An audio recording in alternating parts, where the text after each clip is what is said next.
Selamat pagi, selamat siang, selamat sore, selamat malam. Perkenalkan, nama saya Fortunatus Adi Teratwa Putra dengan NIM D10412110148. Pada kesempatan kali ini yang akan kita bahas adalah bagaimana cara kerja dari mesin ATM tersebut. Pertama-tama, agenda dari pembahasan kita pada kesempatan kali ini adalah: yang pertama, menjelaskan deskripsi produk dari ATM. Kedua, kebutuhan fungsional dari ATM. Ketiga, kita akan menganalisis UML yang terdiri dari use case diagram, use case scenario, class diagram, dan activity diagram.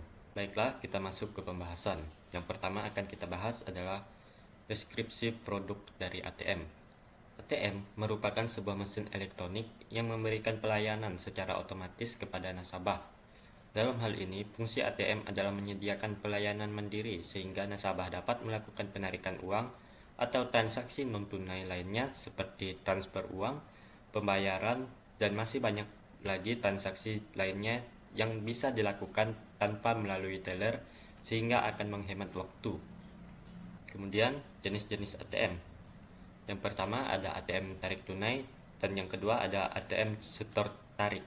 Selanjutnya kita akan masuk ke kebutuhan fungsional. Kebutuhan fungsional adalah kebutuhan yang berisi tentang proses-proses apa saja yang akan dilakukan oleh sistem ATM.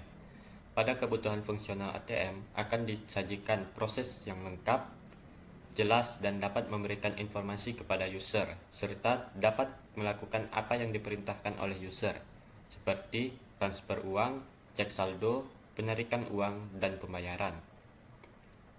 Contohnya, pada transaksi penarikan uang, nasabah memasukkan jumlah uang tunai yang ingin diambil. Kemudian, ATM melakukan validasi berupa pengecekan PIN dan lain-lain dengan sistem bank. Jika respon dari sistem bank oke atau valid, maka ATM akan mengeluarkan uang tunai. Setiap transaksi direkam dalam log transaksi. Selanjutnya, analisis UML. UML juga dapat didefinisikan sebagai suatu bahasa standar visualisasi, perancangan, pendokumentasian sistem, atau dikenal juga sebagai bahasa standar penulisan blueprint atau desain sebuah software.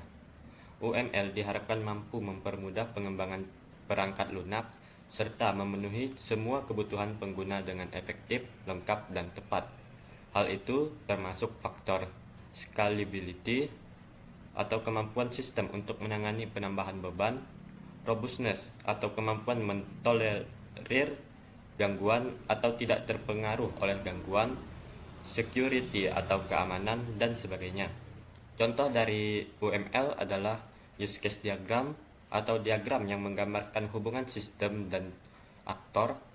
Kemudian use case scenario atau skenario yang menggambarkan hubungan sistem dan aktor.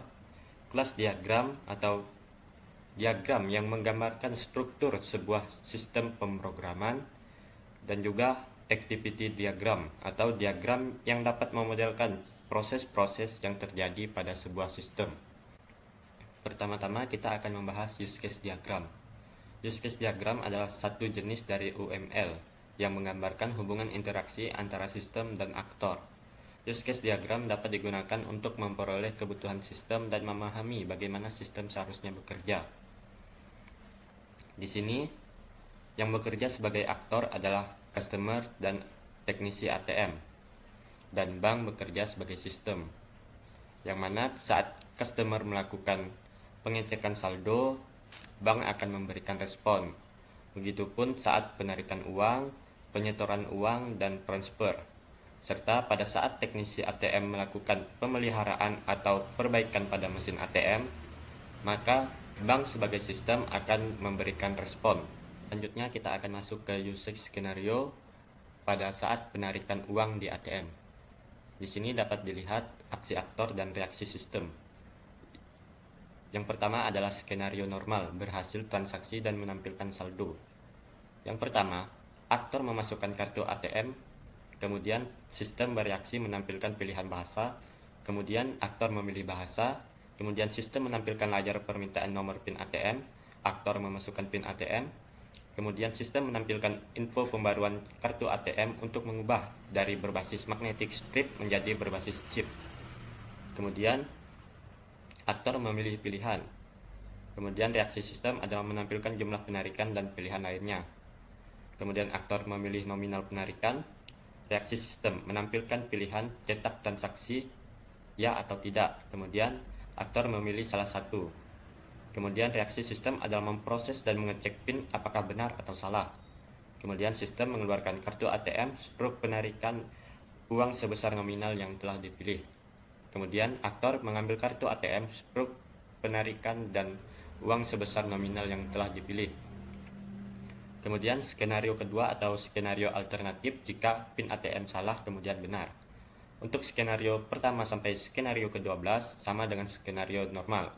Hanya saja pada skenario ke-13 ATM akan menampilkan penarikan gagal dan permintaan nomor PIN ulang. Kemudian aktor memasukkan PIN ATM yang benar. Kemudian sistem akan memproses dan mengecek PIN apakah benar atau salah. Kemudian sistem mengeluarkan kartu ATM struk penarikan uang sebesar nominal yang telah dipilih. Kemudian aktor mengambil kartu ATM struk penarikan dan uang sebesar nominal yang telah dipilih. Yang ketiga adalah skenario jika PIN ATM salah 3 kali. Untuk skenario 1 sampai 13 sama dengan alternatif PIN ATM salah kemudian benar. Hanya saja yang ke-14 sistem akan memblokir kartu ATM user, kemudian menampilkan pesan bahwa kartu user telah diblokir dan mengeluarkan kartu ATM, dan aktor akan mengambil kartu ATM-nya. Selanjutnya adalah kelas diagram atau diagram kelas, yang merupakan suatu diagram yang digunakan untuk menampilkan kelas-kelas berupa paket-paket yang tujuannya untuk memenuhi salah satu kebutuhan paket yang akan digunakan nantinya. Kelas diagram ada 3 komponen. Komponen atas berisi nama kelas. Setiap kelas memiliki nama yang berbeda-beda. Kemudian komponen tengah. Komponen ini berisi atribut dari kelas. Komponen ini digunakan untuk menjelaskan kualitas dari suatu kelas. Kemudian komponen bawah. Komponen ini menyertakan operasi yang ditampilkan dalam bentuk daftar. Misalnya pada bagian kelas struk. Komponen atasnya atau namanya adalah struk, berisi atribut berupa tanggal penarikan yang berupa integer, jumlah penarikan berupa float, sisa saldo berupa float, dan komponen bawahnya adalah pembaruan data, yang mana itu adalah cara kelas berinteraksi dengan data.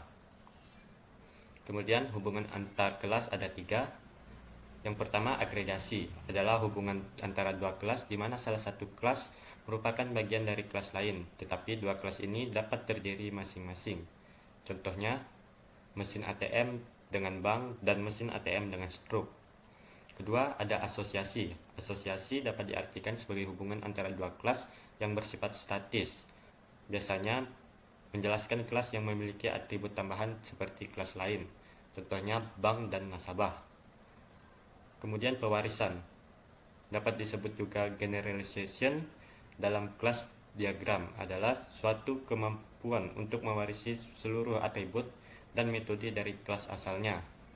Contohnya, hubungan antara bank dengan kartu ATM, karena tanpa bank, kartu ATM tidak akan ada. Yang terakhir adalah activity diagram. Activity diagram menggambarkan berbagai alur aktivitas dalam sistem yang sedang dirancang, bagaimana masing-masing alur berawal, keputusan yang mungkin terjadi, dan bagaimana suatu aktivitas berakhir. Aktivitas diagram menggambarkan proses yang berjalan, sementara use case menggambarkan bagaimana aktor menggunakan sistem untuk melakukan aktivitas. Di sini ada contoh dari activity diagram yang terdiri dari 3 kolom, yakni nasabah, bank, dan ATM. Yang pertama dimulai dari nasabah memasukkan kartu ATM, memilih bahasa, memasukkan PIN. Kemudian bank mengecek saldo. Kemudian mesin ATM menampilkan saldo. Kemudian nasabah menginputkan jumlah yang ingin ditarik. Bank memeriksa apakah saldo cukup atau tidak cukup. Jika saldo cukup, mesin ATM akan mengeluarkan uang. Kemudian nasabah mengambil uang, mesin ATM akan mengeluarkan kartu, dan nasabah mengambil kartu. Jika saldo tidak cukup, ATM langsung mengeluarkan kartu dan nasabah mengambil kartu. Kemudian aktivitas berakhir. Baik, sekian saja video yang saya buat dengan tujuan untuk memenuhi tugas ujian akhir semester mata kuliah DRPL. Semoga video yang saya buat dapat dimengerti dan terima kasih atas perhatiannya.